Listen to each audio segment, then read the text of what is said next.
YouTube. I'm back after a little bit of break. I was done. I was done with creating content. I didn't want to create anymore. I was really just thrown into deep spiritual work, and I just didn't want to be anything anymore. Like I wanted to, like my mind wants to be something, right? But the more that I go in, I realize like none of that is actually me, and it's frustrating because I don't know how to maneuver in this type of situation because I've never been in it before. So here I am. I moved. I left. I did the thing. I did the hard thing. I faced the fire. I went into the fire knowing I could die, but my faith got me through, okay?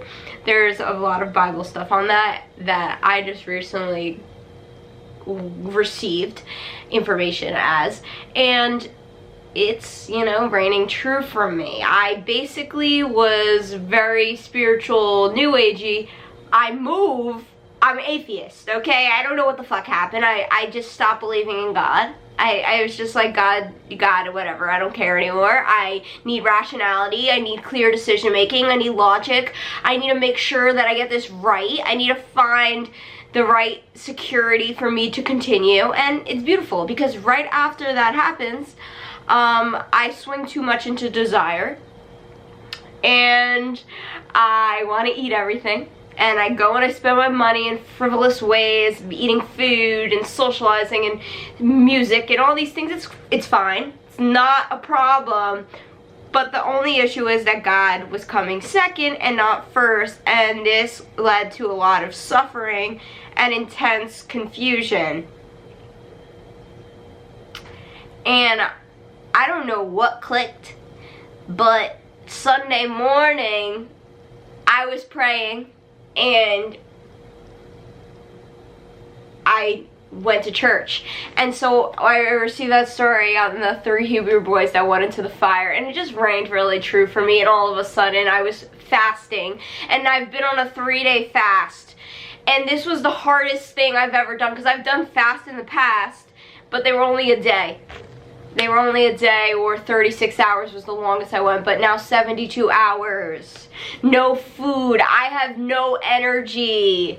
And literally all the energy, all the creative energy is coming out now because it was just pent up, because I was like, oh, I'm not going to create, too much fire, just in the fire while I'm meditating. Like, okay, the first day, pure. I'm like, ooh, I'm back. Second day, I was just dead physically. I was just like, ugh. Today I woke up, I had so much intensity inside of me that I cannot do anything but sit down in front of the camera and speak. And that's what you're seeing right now. So here's to that. I'm not going to talk about fasting too much because everybody is going to do what they need to do to get to their sanctuary. For me, fasting works. Fasting works well to get me fucking there. Like, boom, fasting, prayer, meditation, I'm there. And the reason I did 3 days is because I knew it would test my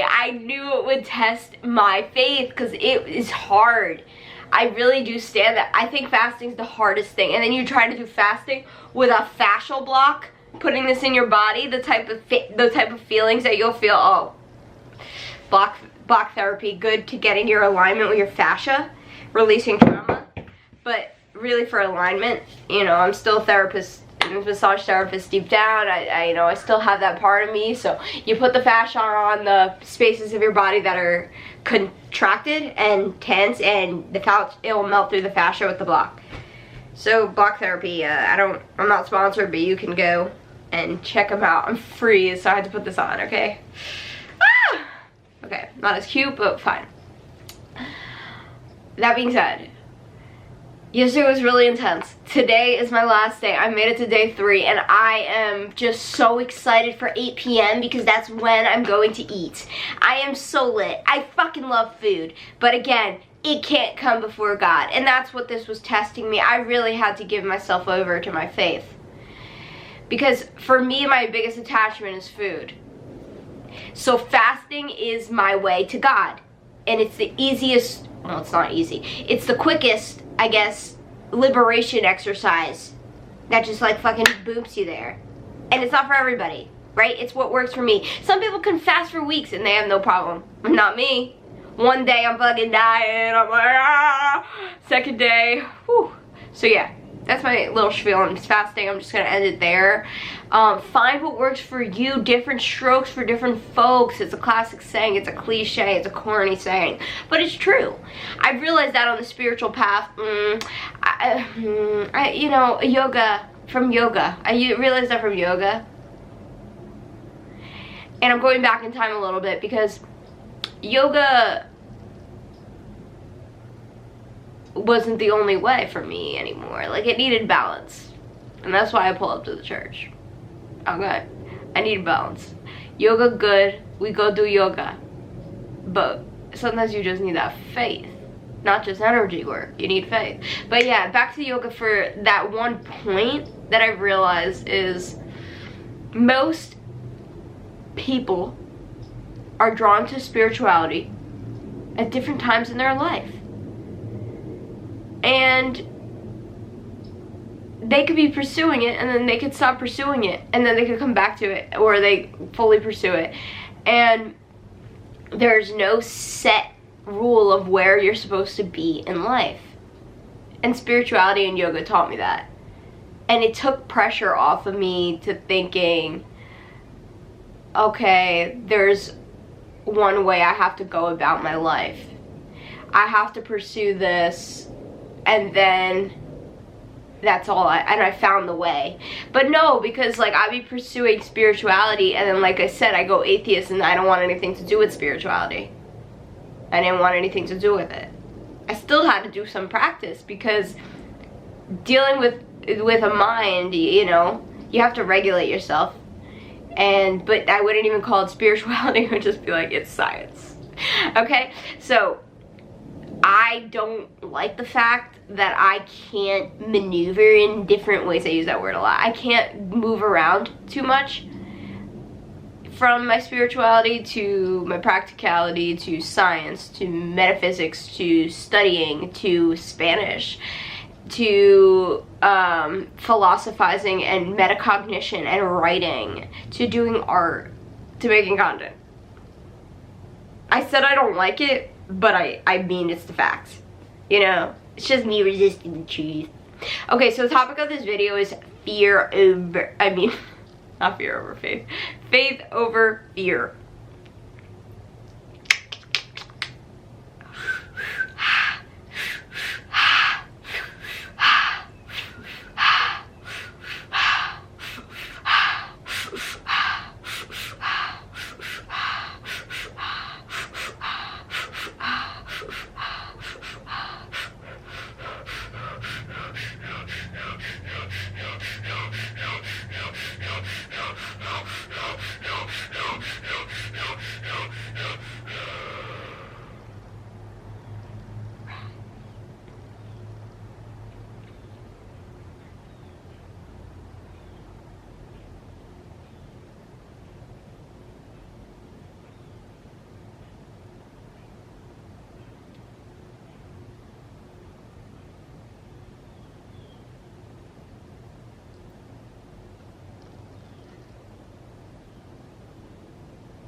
Now,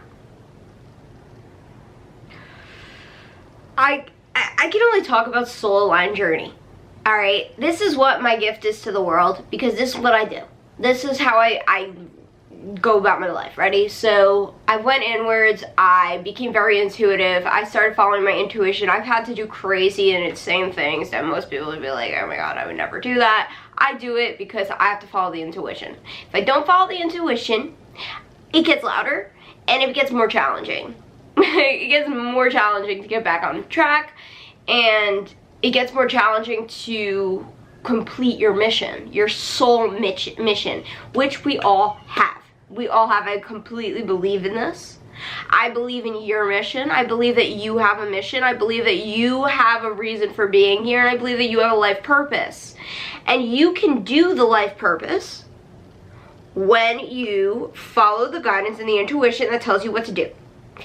Because that is your soul really guiding you to the destination. Read The Alchemist. And take it fucking literally, like me. Read it like a Bible, okay?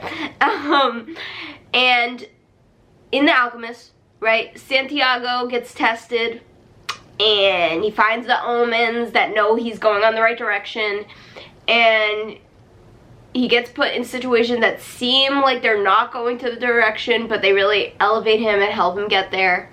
This is life, okay? At least for me. And for anybody that aligns with me, like, come on, you know the why.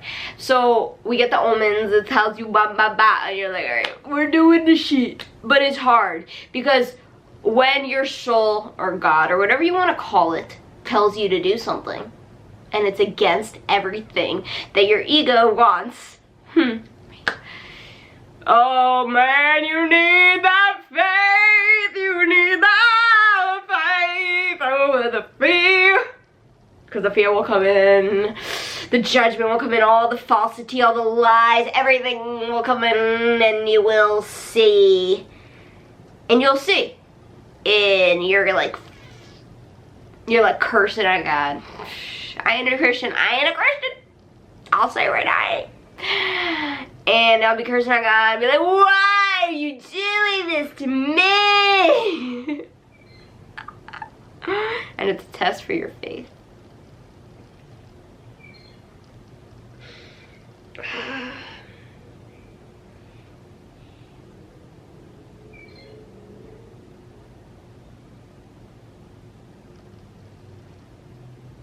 How far are you gonna go?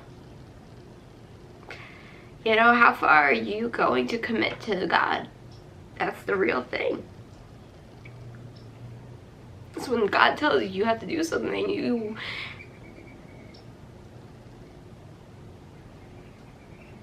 will no longer feel special doing. Here you go. You'll no longer feel special, you'll no longer be important.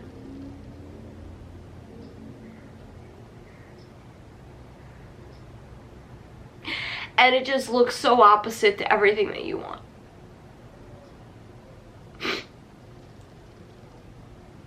The amount of faith that you need to have is incredible, because you can't go into that situation now thinking it's wrong for you, but instead it's something that's going to bring you to where you want to go, even though it looks so against it. And I'm facing that right now. I'm just going to keep it personal, my personal outside life, away from the camera, because this is one of the reasons why I didn't want to get on YouTube anymore. Not YouTube, but YouTube's fine. TikTok and Instagram, really, because that's where the whole fam is. I basically had to put strong boundaries up. It's just been my time to really get into a new reality.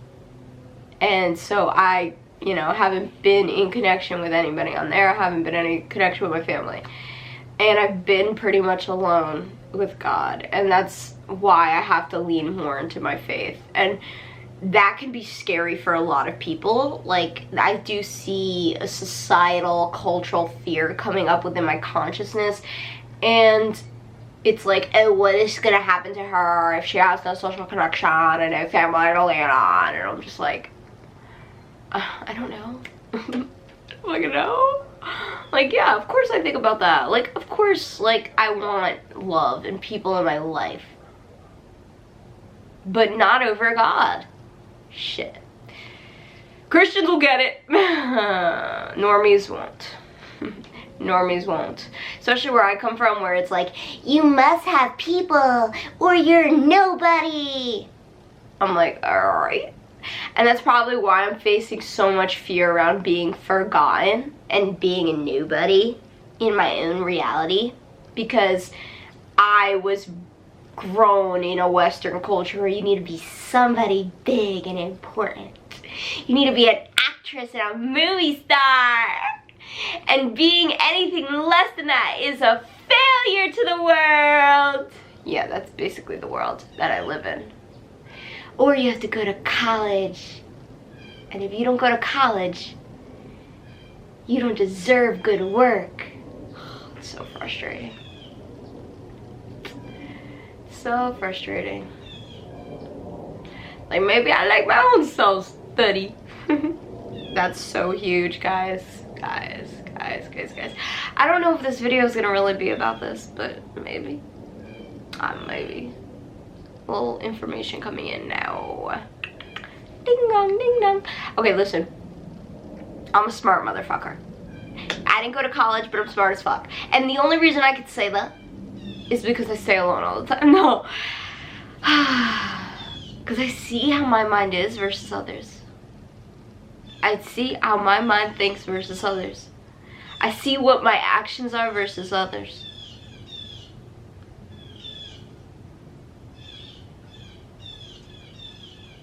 And it could be my strong suit because the way my mind understands and grasps information just turns me on. It's just the way it thinks. The way it just takes what it gets and applies it and then goes beyond it and goes meta. Metacognition, y'all. Like, you want to understand your psyche and why it is the way it is? You sit down and you contemplate the way it is. You question it deeply. Get it right. Get your epistemology right. Get your truths right. Get your beliefs right. Yeah, you'll be a loner. You'll be a fucking loner, like a little philosopher sitting in your room pondering. But, like, you'll be smart. You know? You won't have societal groupthink. That's the only reason why you're going to be smart. And it's because the world is dumb. The level of consciousness that is in the world, it's great in a lot of ways. Like, it's fun and, like, cutesy. But it's like, it's not, you don't think for yourself. I mean, you need technology to get everywhere. And so parts of me are very, you know, worldly. And that's fine. I mean, there's nothing against the world. I don't think the world's wrong for not being super intelligent. But, like, you're basically a parrot in a lot of ways. Like, they teach you education, but then you're just parroting the information that it was given to you. They give you social media, and then you just take that information and parrot it out, and you don't really contemplate it for yourself. And I do, parts of this is in my character and my intellect is like, yeah, I get information, I vocalize the information that I receive, like I have been. But I actually do sit down and contemplate it and think outside of it and try to question it and make it different and use my own mind muscle in that sense to grow whatever the information that I received, but then to learn from that information and to apply it. But it's more like, I don't know how to explain it. Like, I'm coming up with new ideas based off of the information that I get. And that to me is incredible because it's not seen in the world. I mean, I don't know what people are doing, but, like, I can almost bet that most people aren't doing this because of the things that we have around us, you know, all the distractions. You know, who's gonna turn off and go in? Only a handful of people. So it's cool. So I really recommend getting that skill right.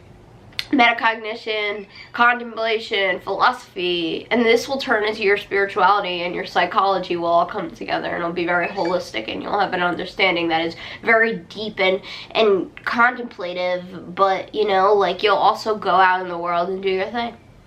It's fine. It doesn't have to do anything with, you know, certain ways that you make money right now.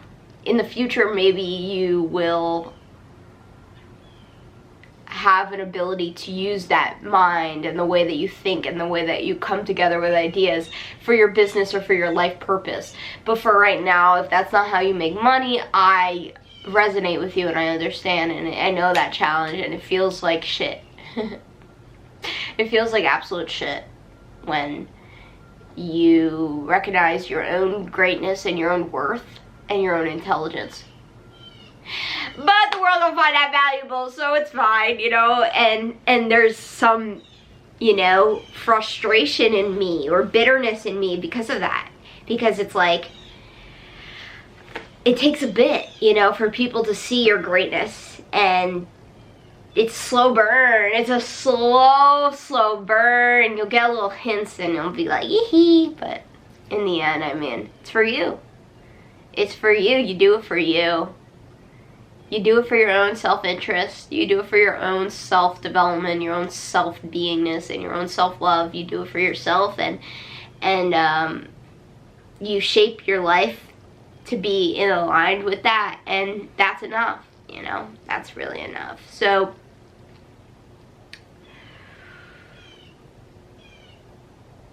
when I get out of here, I am going to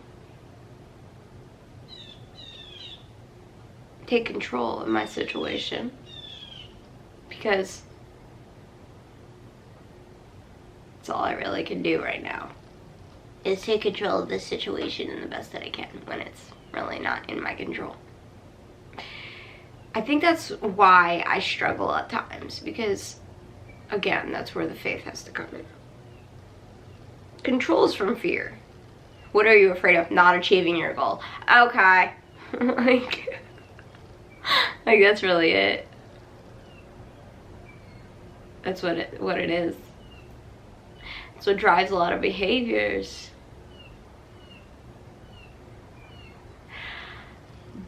But really what helps me is bestowing belief in myself, because I think that a lot of us lack that. We didn't get we could be loved by our parents or our caregivers and our elders. We can be loved by them, but do they store belief in you? Like, you can fucking do it, girl. You're gonna do it. I believe in you. You got this. You're going to go. You're going to get there. You're going to succeed. Like, I can see yourself being that way. I freaking know who you are, and I can see that you're going to succeed in this. Yeah, most of us didn't get this, so we gotta do it. We gotta do it for ourselves. The same way we gotta change our money beliefs. We gotta work on our psychology. We have to bestow belief in ourselves. How the heck are we gonna get through? This is like creating a good relationship with who you are, so that you can be the one to pull yourself through.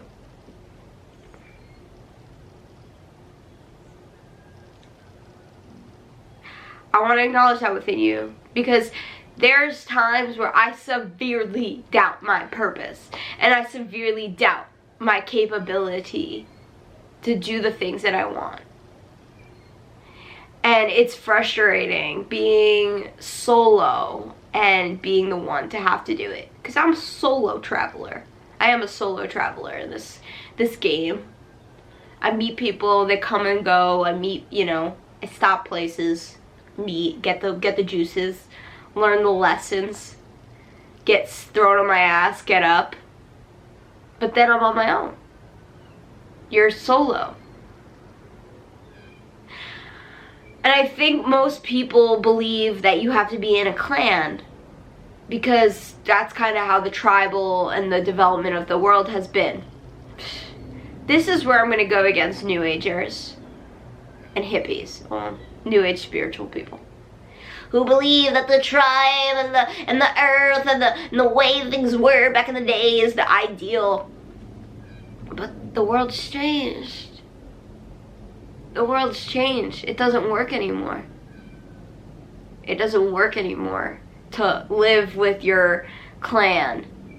When you're aware that it doesn't work anymore to live with your clan, or live with the people that you grew up with, or you know, have this massive tribe of people that can feed each other and feed the kids. This isn't, the kids are all raised by the tribe, and you live on the earth, you live on the ground, and you make your own food. This doesn't work, because the world is developed in a different way.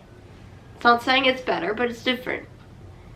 And that way of being doesn't work for the psychology of the life that we have now, for the independence of mind that is available now, for the survival. Since the survival is not the same, the mind isn't the same.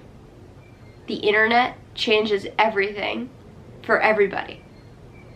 Information now isn't scarce. Information is abundant. And you don't have to live in fear that if you don't have the tribe to protect you, you'll die. even though these are like baseline survival things inside our being, they're not really what works in the world today. So, that being said, I don't think it's wrong to leave the tribe or to be a solo traveler and to be independent. Yeah, there's downsides. Yeah, you don't get maybe your intimacy needs yet met all the time, every single second. I didn't get that shit when I was living in the tribe either. Trust me, I got zero of that. They ain't trying to be intimate with me. I'll bring them, burst their whole reality by just laying with them. So, it's more like, God, come on. Where's the man at? Like, where's the man at? It's more like that. Hold on.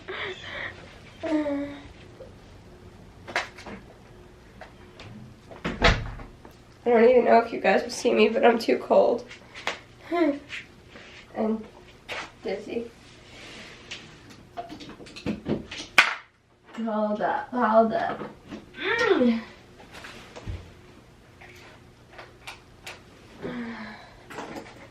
Yeah, it's not gonna look good. Might be the end.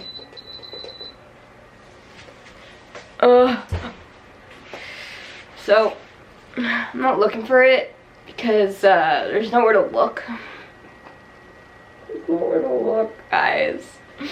There's nowhere to look for these things. You gotta trust and have faith in life. And in the end, I mean, it's just you, baby. You just the traveler. You're just the traveler. You're just the traveler.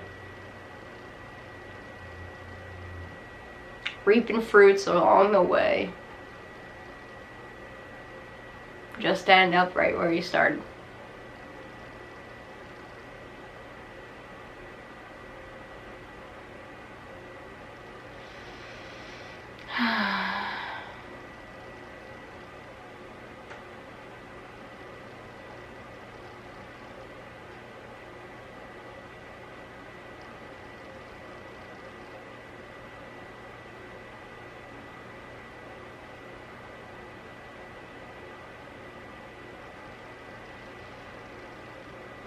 Thank you, God, for this time.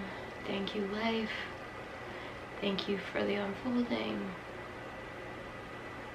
Thank you for the truth. Amen. Namaste.